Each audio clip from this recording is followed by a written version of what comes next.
Hello friends, എല്ലാവർക്കും മഴ തോരും മുമ്പേ എന്ന സീരിയലിൻ്റെ പുതിയൊരു എപ്പിസോഡിലോട്ട് സ്വാഗതം. അപ്പോൾ ഇന്നത്തെ എപ്പിസോഡ് തുടങ്ങുന്നത് നമ്മുടെ മാലതിയും ഗംഗാധരനും തറവാട്ടിലെത്തിയിരിക്കുകയാണ്. അപ്പോൾ മാലതി അവിടെ കമലയായിട്ട് സംസാരിച്ചുകൊണ്ടിരിക്കുകയാണ്. ഇവിടെ എന്തുമാത്രം ജോലിയാണല്ലേ കമല ഉള്ളതെന്നൊക്കെ പറയുകയാണ്. അപ്പോൾ കമല പറയാം, അതെ അതെ, പിന്നെ രാവിലെ എല്ലാ ജോലിയൊക്കെ കഴിഞ്ഞാൽ പിന്നെ റെസ്റ്റ് ചെയ്യാമല്ലോ. സഞ്ജുവും ഹരിയൊക്കെ പോയി കഴിഞ്ഞാൽ പിന്നെ എനിക്ക് ബോറടിച്ചിരിക്കും. എനിക്കാണെങ്കിൽ അവിടെ 24 മണിക്കൂർ പണി തന്നെയാണ്. ഒരു 30 മണിക്കൂർ കിട്ടണമെന്നാണ് എൻ്റെ പ്രാർത്ഥന. അമ്മാതിരി പണിയാണ് അവിടെ ഉള്ളതെന്നൊക്കെ പറഞ്ഞുകൊണ്ടിരിക്കുകയാണ്. ആ സമയത്ത് നമ്മുടെ ഗംഗാധരനും ഹരിയും കൂടി ഇറങ്ങി വരികയാണ്. എന്നിട്ട് കമല ഹരിയെ സാധനങ്ങൾ വാങ്ങാനായിട്ട് സൂപ്പർ മാർക്കറ്റിലോട്ട് വിടുകയാണ്. അപ്പോൾ എന്നിട്ട് കാര്യങ്ങളൊക്കെ ഗംഗാധരൻ കമലയോട് ചോദിക്കുകയാണ്. കമല വൈജയന്തിയുടെ ബാലചന്ദ്രൻ്റെ ജീവിതത്തിൽ എന്തൊക്കെയാണ് ഈ പ്രശ്നങ്ങളെന്നൊക്കെ ചോദിക്കുകയാണ്. അപ്പോൾ എനിക്കും അറിയില്ല ഗംഗേട്ട, എനിക്ക് തോന്നുന്ന പ്രധാനപ്പെട്ട പ്രശ്നം അലീനയാണെന്ന് തോന്നുന്നു. അവൾ മാറിക്കഴിഞ്ഞാൽ അവിടെ ഒരു പ്രശ്നം ഉണ്ടാവില്ല എന്നാണ് എനിക്ക് തോന്നുന്നത്. അപ്പോൾ അലീന ചെയ്യുന്ന ഒരു പ്രവൃത്തിയും വൈജയന്തിക്ക് ഇഷ്ടമാകില്ലെന്നാണ് എനിക്ക് തോന്നുന്നത്. ഏറെക്കുറെ പ്രശ്നങ്ങൾ അങ്ങനെയാണ് ഉണ്ടായത്. അലീന വരുന്നതിന് മുമ്പ് അവിടെ ഒരു പ്രശ്നങ്ങൾ ഉണ്ടായതായിട്ട് എനിക്ക് തോന്നുന്നില്ലെന്നും കമല പറയുകയാണ്. അപ്പോൾ നമ്മൾ എങ്ങനെയാണ് ഈ പ്രശ്നങ്ങളൊക്കെ പരിഹരിക്കേണ്ടതെന്ന് ഗംഗാധരനും മാലതിയും കൂടെ ചോദിക്കുകയാണ്. അപ്പോൾ ഈ അലീനയെ എങ്ങനെയാണ് ഈ കഴക്കൂട്ടത്ത് പോയി കൊണ്ടുവന്നത്? അച്ഛൻ നേരിട്ട് പോയാണ് കൊണ്ടുവന്നത്. അച്ഛൻ മരിക്കുന്നതിന് കുറച്ച് ദിവസം മുമ്പ് അവിടെ നിന്നൊരു സ്ത്രീ വന്നിരുന്നു. ഓർഫനേജ് നടത്തുന്ന സ്ത്രീയാണെന്ന് എനിക്ക് തോന്നുന്നു. അവർ തമ്മിൽ കുറച്ച് നേരം അവിടെ ഇരുന്ന് സംസാരിക്കുന്ന കേട്ടു. എന്താണ് സംസാരിച്ചതെന്ന് ഞാൻ കേട്ടില്ല. അത് കഴിഞ്ഞ് ഒരാഴ്ച കഴിഞ്ഞപ്പോൾ അച്ഛൻ കഴക്കൂട്ടത്തേക്ക് പോയി. അനുവും കൂടെ പോയായിരുന്നു. എന്നിട്ട് പിന്നെ 3 ആഴ്ച കഴിഞ്ഞ് അച്ഛൻ മരിക്കുകയാണല്ലോ.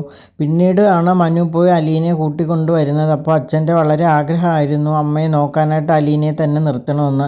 അങ്ങനെ നിർത്തിയതാണ്, അല്ലാതെ നമ്മളാരും നിർബന്ധിച്ചിട്ടൊന്നുമില്ല. അപ്പോൾ മനുവിനോട് ഞാൻ പറഞ്ഞിരുന്നു, അലീനയെ വിളിച്ചുകൊണ്ട് വരുന്ന സമയത്ത് ഞാനും വൈജയൊക്കെ പറഞ്ഞതാണ് അവളെ കൊണ്ടുവരണ്ടെന്ന് കെഞ്ചി പറഞ്ഞു. പക്ഷേ അവൻ കേട്ടില്ല. മുത്തച്ഛൻ്റെ ആഗ്രഹമാണ്, അതെനിക്ക് സാധിച്ചേ പറ്റുള്ളൂ എന്ന് പറഞ്ഞാണ് കൊണ്ടുവന്നതെന്ന് പറയുകയാണ്. ഇതെല്ലാം കേട്ട് ഗംഗാധരൻ മാലതി ഉറപ്പിക്കുകയാണ് വൈജയന്തിൻ്റെ മകൾ തന്നെയാണ് അലീനയെന്ന്. അതിന് ശേഷം കമലയോട് ചോദിക്കുകയാണ്, നമുക്ക് ബാലചന്ദ്രൻ്റെ വൈജയുടെ പ്രശ്നങ്ങളൊക്കെ മാറ്റേണ്ടതെന്ന് ചോദിക്കുകയാണ്.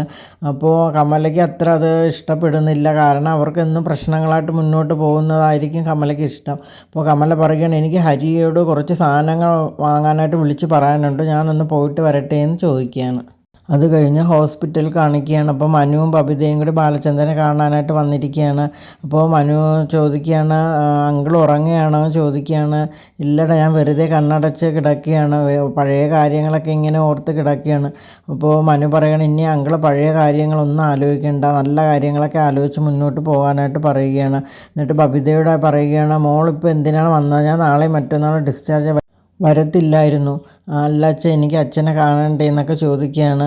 അപ്പോൾ മനു, ഞാൻ ഈ ഹോസ്പിറ്റലിൽ കിടന്ന സമയത്ത് ഒരുപാട് പാഠങ്ങൾ ഇങ്ങനെ പഠിച്ചുകൊണ്ടിരിക്കുകയാണ്. മനുഷ്യരോട് എങ്ങനെ പെരുമാറണം എന്നുള്ള പാഠം ഞാൻ ഇനി 1-ാം ക്ലാസ് തൊട്ട് പഠിക്കുകയാണ്. ഞാൻ എഴുതിയ പരീക്ഷകളെല്ലാം ഞാൻ തോറ്റു പോയിരിക്കുകയാണ്. അപ്പോൾ ഇനി എനിക്ക് ഒന്നേന്ന് പഠിക്കണം. ഇനി ഞാൻ കാര്യങ്ങളെല്ലാം വീട്ടിൽ തീരുമാനിക്കും, അങ്ങനെ പോയാൽ മതി എന്നുള്ള രീതിയിലൊക്കെ ബാലചന്ദ്രൻ സംസാരിക്കുകയാണ്. എന്നിട്ട് ബബിതയുടെ കുറേ കാര്യങ്ങൾ ഉപദേശമൊക്കെ കൊടുക്കുകയാണ്. എന്നിട്ട് ചോദിക്കുകയാണ്, ബബിത നിൻ്റെ ഫോൺ ഒന്ന് തരാമോ എന്ന് ചോദിക്കുകയാണ്. അപ്പോൾ ബബിത ആദ്യം മടിച്ച് നിൽക്കുകയാണ്. എന്നിട്ട് ഫോൺ പതുക്കെ അച്ഛൻ്റെ കയ്യിൽ കൊടുക്കുകയാണ്. ലോക്കൊക്കെ മാറ്റിയിട്ടാണ് കൊടുക്കുന്നത്. അങ്ങനെ ബാലചന്ദ്രൻ ഫോൺ ചെക്ക് ചെയ്യണം. അപ്പോൾ അതിൽ വാട്സപ്പും കോൾസും ഗാലറി എല്ലാം ലോക്ക് ചെയ്തിട്ടിരിക്കുകയാണ്. അപ്പോൾ എൻ്റെ മോൾക്ക് വളരെ രഹസ്യങ്ങളൊക്കെ ഉണ്ടല്ലേ, അതല്ലേ ലോക്ക് ചെയ്തിട്ടേക്കുന്നത് എന്നൊക്കെ പറയുകയാണ്. എന്നിട്ട് ഫോൺ പതുക്കെ ബബിതയുടെ കയ്യിൽ തന്നെ കൊടുക്കുകയാണ്. അപ്പോൾ മനസ്സുകൊണ്ട് ബാലചന്ദ്രൻ വളരെ വിഷമിക്കുകയാണ്. തൻ്റെ മക്കളൊക്കെ തന്നിൽ നിന്ന് കൈവിട്ട് പോവുകയാണോ എന്നുള്ളൊരു തോന്നൽ. അതെല്ലാം കഴിഞ്ഞ് ബബിത പറയുകയാണ്, അച്ഛാ, നീലഗിരിയിൽ നിന്ന് ഗംഗാധരൻ അങ്കിൾ ആൻറ്റിയൊക്കെ വന്നിട്ടുണ്ടെന്ന് പറയുകയാണ്. അവരെന്നെ കാണാൻ ഇതുവരെ വന്നിട്ടില്ല. അവർ എനിക്ക് ഒരുപാട് പഠിക്കാനുണ്ട് ഉള്ള ഒരു പാഠപുസ്തകമാണെന്നൊക്കെ ബാലചന്ദ്രൻ ചിരിച്ചുകൊണ്ട് പറയുകയാണ്. എന്നിട്ട് അതിന് ശേഷം മനുവും ബബിതയും കൂടി പുറത്തോട്ട് പോവുകയാണ്. അത് കഴിഞ്ഞ് അലീന മുത്തശ്ശിക്ക് മെഡിസിൻസ് എല്ലാം കൊടുത്തിട്ട് ഉറക്കാനായിട്ട് കിടത്തുകയാണ്. അപ്പോൾ എന്നിട്ട് മുത്തശ്ശിയോട് ചോദിക്കുകയാണ്, ഇങ്ങനെ കിടന്നാൽ മതി, നമുക്ക് പതുക്കെ എണീറ്റൊക്കെ നടക്കണ്ടേ? അപ്പോൾ ഇനി അടുത്ത ട്രിപ്പ് ഡോക്ടറെ കൂടെ കണ്ടിട്ട് നമുക്ക് പതുക്കെ നടക്കാമെന്നൊക്കെ മുത്തശ്ശി പറയുകയാണ്. എന്നിട്ട് അലീനയും കിടക്കാനായിട്ട് പോവുകയാണ്. അപ്പോൾ ആ സമയം ബബിത വന്ന് ഡോറ് തുറക്കുകയാണ്. അമ്മ വിളിച്ചിരുന്നു, നാളെ അച്ഛൻ ഡിസ്ചാർജ് ആകുമെന്നാണ് പറഞ്ഞിരിക്കുന്നത്. അപ്പോൾ അത് പറയാനാണ് ഞാൻ വന്നത്. മാത്രമല്ല അച്ഛൻ്റെ റൂമൊക്കെ ഒന്ന് നല്ല ക്ലീൻ ചെയ്ത് തുടച്ചിടാനായിട്ട് പറഞ്ഞു എന്ന് പറഞ്ഞിട്ട് ബബിത അങ്ങോട്ട് പോവുകയാണ്. അപ്പോൾ മുത്തശ്ശിക്ക് വലിയ സന്തോഷമാവുന്നു. എത്ര ദിവസമായി അവ ഹോസ്പിറ്റലിലായിട്ട് ഈശ്വര ഒരു കുഴപ്പമില്ലെങ്കിൽ വന്നല്ലോ എന്നുള്ള രീതിയിൽ സംസാരിച്ചുകൊണ്ട് മുത്തശ്ശിയും ഉറങ്ങാനായിട്ട് കിടക്കുകയാണ്. അങ്ങനെ പിറ്റേന്ന് ഡിസ്ചാർജ് ദിവസം വന്നിരിക്കുകയാണ്. അപ്പോൾ നമ്മുടെ കൃഷ്ണജിയും വൈജയന്തിയും കൂടി അകത്തോട്ട് വരികയാണ്. അപ്പോൾ എന്നിട്ട് ബാലചന്ദ്രനോട് ചോദിക്കുകയാണ്. അപ്പോൾ ബാലചന്ദ്രനും വൈജയന്തിയും തമ്മിൽ ഈ പ്രശ്നങ്ങൾക്ക് ശേഷം, ഈ ആശുപത്രി വാസത്തിനൊക്കെ ശേഷം ആദ്യമായിട്ടാണ് കാണുന്നത്. അപ്പോൾ ബാലചന്ദ്രനോട് ചോദിക്കുകയാണ്, ഡിസ്ചാർജ് ഡോക്ടർ പറഞ്ഞിട്ടുണ്ട്, അപ്പോൾ സാധനങ്ങളൊക്കെ പാക്ക് ചെയ്യട്ടേന്ന് ചോദിക്കുകയാണ്. അപ്പോൾ ചെയ്തോളൂ എന്ന് പറയുകയാണ്. അങ്ങനെ തന്നെ പെട്ടെന്ന് തന്നെ വൈജയന്തി സാധനങ്ങളൊക്കെ പാക്ക് ചെയ്യുകയാണ്. ആ സമയം കൃഷ്ണജ പുറത്തോട്ട് പോവുകയാണ്. അപ്പോൾ ഗോവർദ്ധൻ അവിടെ ഉണ്ടെങ്കിൽ ഒന്ന് വിളിക്കണേ മോളേന്ന് ബാലചന്ദ്രൻ പറയുകയാണ്. ആ സമയം മനു കയറി വരികയാണ്. എന്നിട്ട് ബില്ലെല്ലാം കൊണ്ട് കൊടുക്കുകയാണ്. അപ്പോൾ ബാലചന്ദ്രൻ കൈ നീട്ടുന്നുണ്ട്, വൈജയന്തി കൈ നീട്ടുന്നുണ്ട്. പക്ഷേ ബാലചന്ദ്രൻ അത് പിടിച്ച് വാങ്ങുകയാണ്. അപ്പോൾ വൈജയന്തിക്ക് ദേഷ്യം വരികയാണ്. മനു, ഞാനല്ലേ ആദ്യം കൈ നീട്ടി, എൻ്റെ കയ്യിൽ നീ തരാത്ത എന്താണ്? എൻ്റെ ബില്ല് ആരും അടയ്ക്കേണ്ട, അതിൻ്റെ ആവശ്യമില്ല, ഒരു സഹായം എനിക്ക് വേണ്ട എന്നൊക്കെയുള്ള രീതിയിൽ ബാലചന്ദ്രൻ ദേഷ്യപ്പെടുകയാണ്.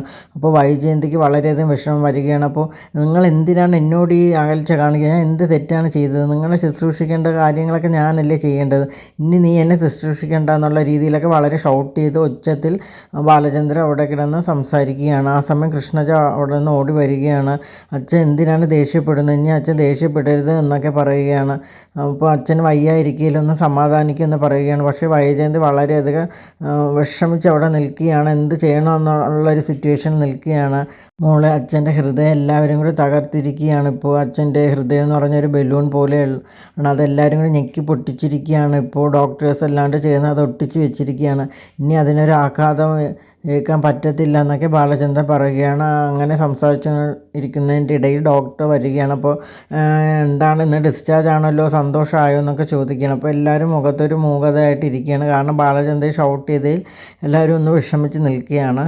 ഈ ഡോക്ടർ അങ്ങനെയൊന്നുമില്ല, നമ്മൾ പോണ തിരക്കായിട്ടൊക്കെ നിൽക്കുകയാണെന്ന് മനു പറയുകയാണ്. അപ്പോൾ എനിക്ക് കുറച്ച് പ്രധാനപ്പെട്ട കാര്യങ്ങൾ പറയാനുണ്ട് ബാലചന്ദ്രനോട്.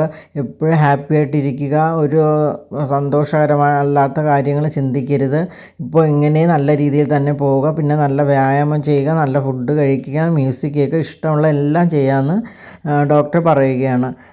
പിന്നെ ബാലചന്ദ്രൻ വേണമെങ്കിൽ സെപ്പറേറ്റ് ആയിട്ട് ഒരു സന്തോഷം കിട്ടുന്ന ഒരു സ്ഥലം ഉണ്ടെങ്കിൽ അവിടെ വേണമെങ്കിൽ പോയി താമസിക്കുക എന്നുള്ള രീതിയിലൊക്കെ ഡോക്ടർ സംസാരിക്കുകയാണ്. എന്നിട്ട് ഡോക്ടർ ഇറങ്ങുകയാണ്. പിന്നെ കറക്റ്റ് സമയത്ത് ചെക്കപ്പിനൊക്കെ വരണമെന്ന് പറയുകയാണ്. എന്നിട്ട് വൈജയന്തിയോട് പറയുകയാണ്, മാഡം ഒന്ന് എൻ്റെ റൂം വരെ വരണം, എനിക്ക് കുറച്ച് കാര്യങ്ങളൊക്കെ പറഞ്ഞ് ഏൽപ്പിക്കാനുണ്ടെന്ന് പറയുകയാണ്. അപ്പോൾ എന്നിട്ട് ഡോക്ടറും നേഴ്സെല്ലാം അങ്ങോട്ട് പോവുകയാണ്. അപ്പോൾ വൈജയന്തി വളരെയധികം വിഷമത്തിൽ നിൽക്കുകയാണ്. കാരണം തൻ്റെ ഭർത്താവ് തന്നെ എല്ലാ അർത്ഥത്തിലും ഒറ്റപ്പെടുത്തി നിർത്തിയിരിക്കുകയാണ്. അപ്പോൾ ആ വിഷമം വൈജയന്തിക്ക് താങ്ങാൻ പറ്റുന്നില്ല. അപ്പോൾ അത് മനുവിന് മനസ്സിലായി. അപ്പോൾ മനു ചെന്ന് പറയുകയാണ്, ആൻറ്റി ചെല്ല്, സമാധാനമായിട്ട് ഇരിക്കുക എന്നൊക്കെ പറയുകയാണ്. അങ്ങനെ വൈജയന്തി ഡോക്ടറുടെ റൂമിലോട്ട് പോവുകയാണ്. അങ്ങനെ ഡോക്ടർ സംസാരിക്കുകയാണ്. അപ്പോൾ ഡോക്ടറിന് കാര്യങ്ങളൊക്കെ ഏറെക്കുറെ അറിയാമായിരുന്നു. കാരണം ഈ വൈജയന്തി ബാലചന്ദ്രനുമായിട്ട് എന്തോ പ്രശ്നമുള്ള അറിയാമായിരുന്നു. പിന്നെ ഗംഗാധരനും കുറച്ച് കാര്യങ്ങളൊക്കെ പറഞ്ഞിട്ടുണ്ടായിരുന്നു. അപ്പോൾ അത് വെച്ച് ഡോക്ടർ സംസാരിക്കുകയാണ്. അപ്പോൾ എവിടെ വർക്ക് ചെയ്യുന്നു എന്നൊക്കെ ചോദിക്കുകയാണ്. അങ്ങനെ ബാങ്കിലാണെന്നൊക്കെ പറയുകയാണ്. അപ്പോൾ ബാലചന്ദ്രൻ നല്ല രീതിയിലുള്ള കെയർ കൊടുക്കണം, ഒരു തരത്തിലുള്ള വിഷമങ്ങളോ ഏൽക്കാൻ പാടില്ല. ഹെവി അറ്റാക്കാണ് വന്നിരിക്കുന്നത്, 2 ബ്ലോക്ക് ഉണ്ടായിരുന്നു, അതെല്ലാം റെഡിയാക്കിയിട്ടുണ്ടെന്നൊക്കെ ഡോക്ടർ പറയുകയാണ്. എപ്പോഴും സന്തോഷമായിട്ട് ഇരിക്കാനായിട്ട് ശ്രദ്ധിക്കുക, ഒരു കാര്യത്തിലും പ്രകോപിതനാക്കരുത് എന്നൊക്കെ പറയുകയാണ്. അപ്പോൾ അതോടുകൂടി ഇന്നത്തെ എപ്പിസോഡ് ഇവിടെ അവസാനിക്കുകയാണ്. അപ്പോൾ നാളെ പുതിയൊരു എപ്പിസോഡായിട്ട് ഞാൻ വരുന്നതാണ്. അപ്പോൾ നിങ്ങൾക്ക് എൻ്റെ വീഡിയോസൊക്കെ ഇഷ്ടമാണെങ്കിൽ എൻ്റെ ചാനലൊന്ന് സബ്സ്ക്രൈബ് ചെയ്യുക, അതോടൊപ്പം തന്നെ ലൈക്ക് ചെയ്യുക, ഷെയർ ചെയ്യുക, നിങ്ങളുടെ വിലയേറെ അഭിപ്രായങ്ങളൊക്കെ അറിയിക്കുക. താങ്ക്